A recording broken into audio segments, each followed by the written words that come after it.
En la cara basal del cerebro vamos a identificar básicamente la cara basal de lo que viene a ser el lóbulo frontal, representado por el gyrus rectus y las circunvoluciones orbitarias. Tenemos también la cara basal temporal y la cara basal occipital. Muy bien, si hacemos un corte axial del encéfalo, tenemos que reconocer estas estructuras muy importantes. Aquí, por ejemplo, vamos a tener representados los ganglios de la base y el tálamo. Aquí, por ejemplo, tenemos la cabeza del núcleo caudado, el núcleo lenticular, la cápsula interna y el tálamo.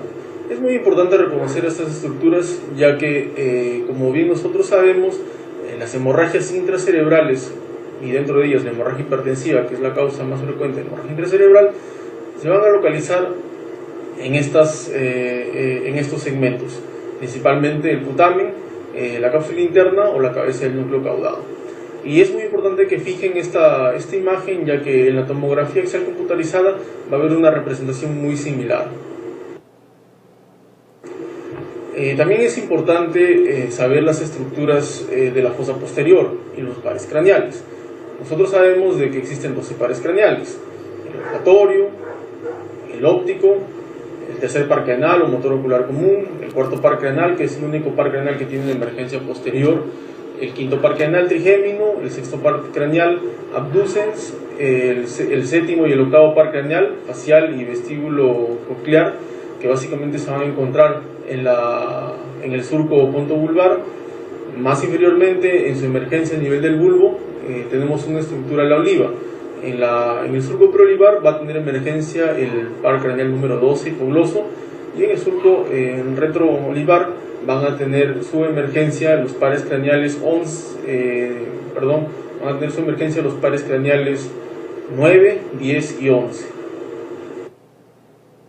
En una vista posterior de lo que viene a ser el tronco encefálico, vamos a encontrar de superior a inferior la pared posterior del tercer ventrículo. Inmediatamente inferior a este se va a encontrar el cuerpo pineal. Luego le van a seguir los tubérculos cuadrigéminos superiores e inferiores. Debajo de los tubérculos cuadrigéminos inferiores vamos a encontrar la emergencia del cuarto par craneal, que dicho sea de paso, es el único par craneal que emerge en la zona posterior del tronco encefálico. Los demás pares craneales, como sabemos, emergen por la cara anterior. Luego vamos a tener los pedúnculos cerebelosos superior, medio, inferior, y bueno, abriendo el cuarto ventrículo vamos a encontrar unas estructuras, dentro de las cuales las más importantes se encuentran el colículo facial, las estrías medulares, el área vestibular, el trígono del hipogloso y el trígono vagal. Y bueno, ya en una visión más inferior se encuentra la cara posterior del bulbo ráquido. Si hacemos un corte medial, un corte sagital medial a nivel del tronco encefálico y estructuras del diencéfalo, vamos a encontrar aquí en primer lugar el tercer ventrículo, la región talámica con su adhesión intertalámica, conectando el tercer ventrículo con el cuarto ventrículo, el acueducto de Silvio, que finalmente desemboca en el cuarto ventrículo. Otra de las estructuras importantes que tenemos que reconocer en el encéfalo vienen a ser las arterias cerebrales. Nosotros sabemos de que existen dos sistemas de irrigación en el encéfalo. Existe un sistema carotidio que da básicamente irrigación a las estructuras supratentoriales y un sistema vertebrovascular que básicamente irriga estructuras infratentoriales. Aquí, por ejemplo, vamos a evidenciar la formación del polígono de Willis.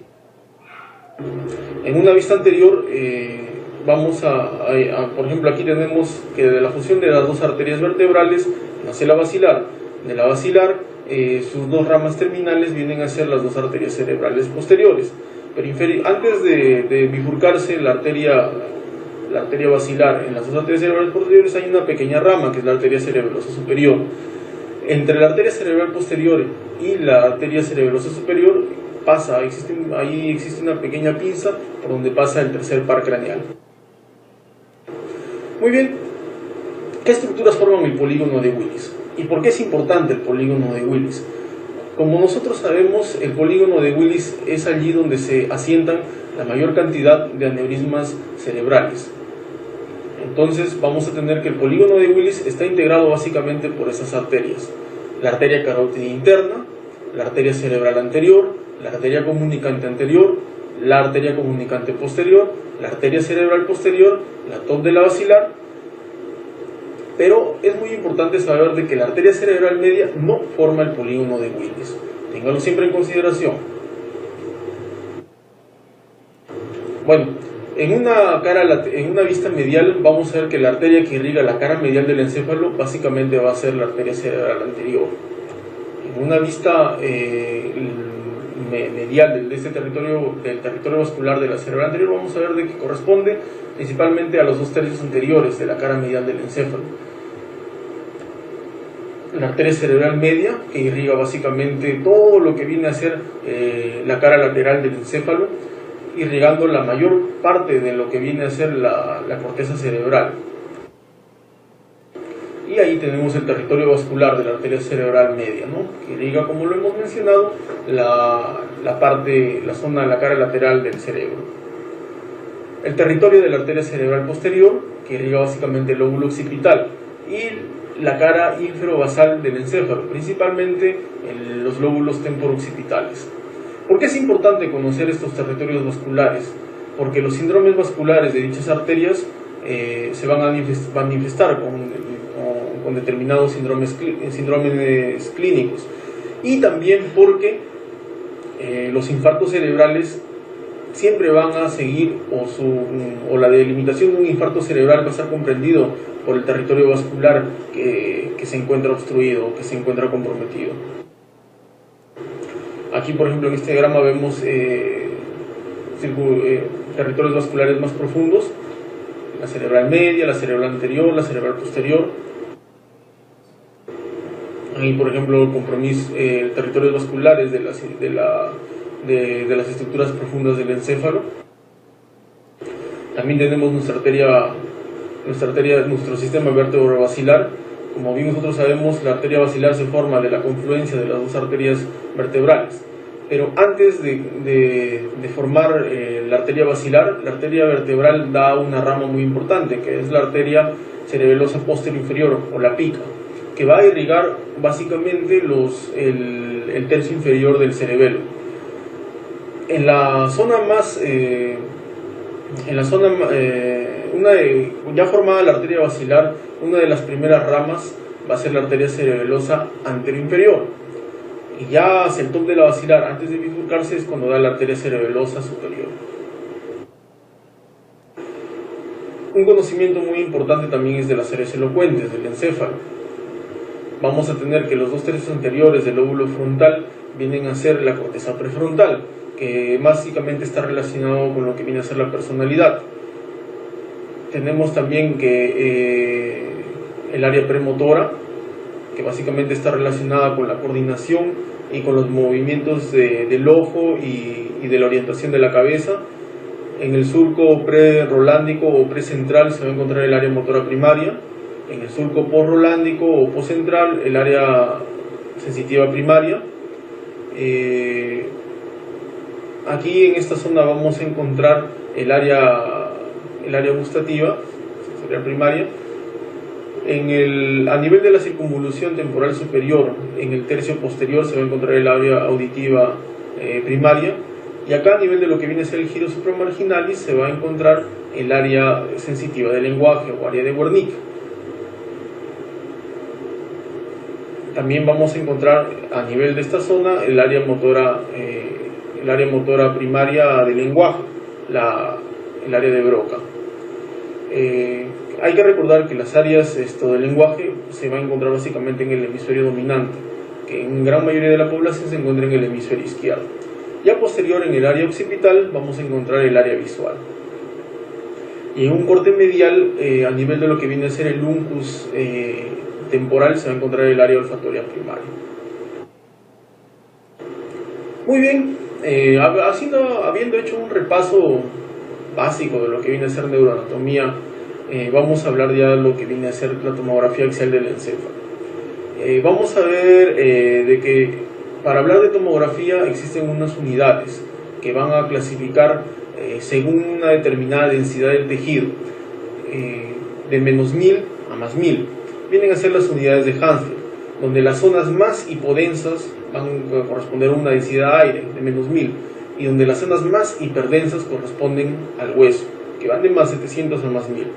El agua tiene una unidad de Hounsfield promedio de 0, y aquí vamos a encontrar las diferentes densidades, según los tipos de tejidos que queramos reconocer en la tomografía axial computarizada del encéfalo. Recuerden siempre de que en tomografía hablamos de densidades. En resonancia magnética hablamos de intensidades, nunca confundir una con la otra. Lesiones hiperdensas, isodensas o hipodensas. Siempre eso va a ser la terminología que vamos a usar al hablar de tomografía axial computarizada del encéfalo.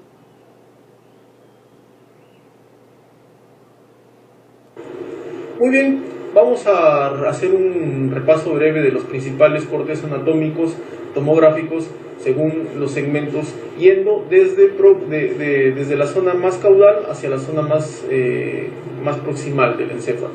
Acá tenemos un corte inferior del encéfalo, donde vamos a identificar algunas estructuras anatómicas que vamos a pasar a describirlas.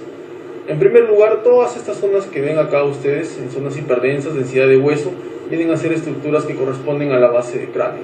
Tenemos en la parte más anterior los glóbulos oculares, en la zona medial tenemos en una densidad aire los senos paranasales, que este nivel corresponde con los senos paranasales desmoidales.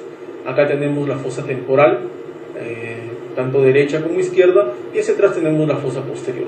La fosa temporal, donde se acá se aloja el lóbulo temporal, y en la fosa posterior, donde podemos identificar estructuras como viene a ser el bulbo y los hemisferios cerebelosos, y en la parte central el vértice.